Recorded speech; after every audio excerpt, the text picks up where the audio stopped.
وقت تو انسان کے چہرے تک بدل دیتا ہے، پھر رشتوں کا بدلنا کون سی بڑی بات ہے۔ وقت کے ساتھ ساتھ بہت کچھ بدل جاتا ہے، لوگ بھی، رشتے بھی، احساس بھی، اور کبھی کبھی ہم خود بھی۔ زندگی خوبصورتی سے کہیں آگے کی چیز ہے، یہ روحانی بیداری کا نام ہے، اس پر بھی توجہ دے۔ دعا کے وقت آنکھوں کا بھر آنا قبولیت کی سب سے بڑی دلیل ہے۔ دعا بہت طاقت رکھتی ہے، دلوں کا حال سوائے اللہ کے کوئی نہیں جانتا۔ زندگی آزمائش کا سمندر ہے، کسی سے لے کر آزمایا جاتا ہے تو کسی کو بے تحاشا دے کر آزمایا جاتا ہے۔ بس کہیں صبر کی اور کہیں شکر کی آزمائش ہے۔ صبر کا راستہ چن لو، صبر کی منزل جنت ہے۔ جب بے وجہ توڑ دیا جائے تو سمجھ جاؤ اللہ تمہیں اپنے قریب لے کر جوڑنا چاہتا ہے۔ یا اللہ سب کے والدین کو بچوں کی خوشیاں دیکھنا نصیب فرما، آمین۔ مجھ پر بس اتنا سا کرم کرنا، میں کبھی بے بسی کی انتہا پر نہ پہنچوں، یا اللہ رحم کرنا۔ یا اللہ جس طرح تو رات کو دن میں بدل دیتا ہے، اسی طرح ہمارے مشکلات کو آسانی میں، بیماریوں کو تندرستی میں، نفرتوں کو محبتوں میں، اور غم کو خوشی میں بدل دے، آمین یا رب العالمین۔ اے رب کائنات، ہمیں لوگوں کے شر سے اور لوگوں کو ہمارے شر سے محفوظ فرما۔ اے اللہ ہمیں بھی در مصطفیٰ پر جانا نصیب فرما، آمین۔ یا اللہ موت کی تلخی، قبر کی سختی، حشر کی شرمندگی، جہنم کی گرمی سے محفوظ عطا فرما، آمین یا رب العالمین۔ برداشت بزدلی نہیں، زندگی کا ایک اہم اصول ہے۔ جس دل میں قوت برداشت ہو وہ کبھی ہار نہیں سکتا۔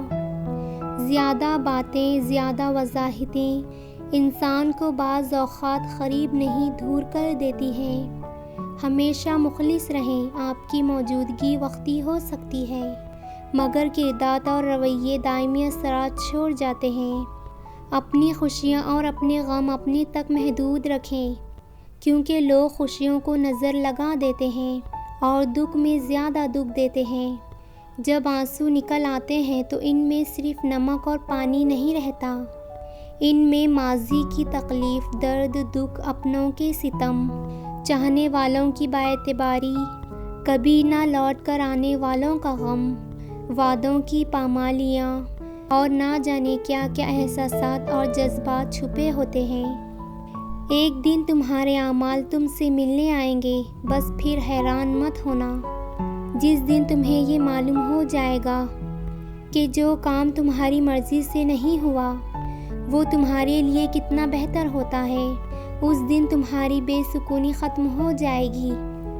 دعائیں تب اثر کرتی ہے جب انہیں صبر کی مہر لگا دی جائے، اور صبر یہ نہیں کہ آپ اللہ پاک سے مانگنا چھوڑ دیں، بلکہ صبر تو یہ ہے کہ لوگوں سے کہنا چھوڑ دو۔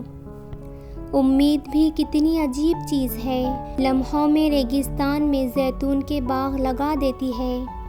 وہ تو خالق ہے، کہانی کو بدل بھی سکتا ہے۔ لوگوں کی باتوں کو دل پر مت لیا کریں، لوگ تو امرید کو میٹھا ہونے کی شرط پر خرید لیتے ہیں اور بعد میں نمک لگا لگا کر کھاتے ہیں۔ ہم اپنی زندگی میں جن لوگوں کو سب سے زیادہ پاتے ہیں وہی ہوتے ہیں جو ہمیں تکلیف دینے کی سب سے زیادہ صلاحیت رکھتے ہیں۔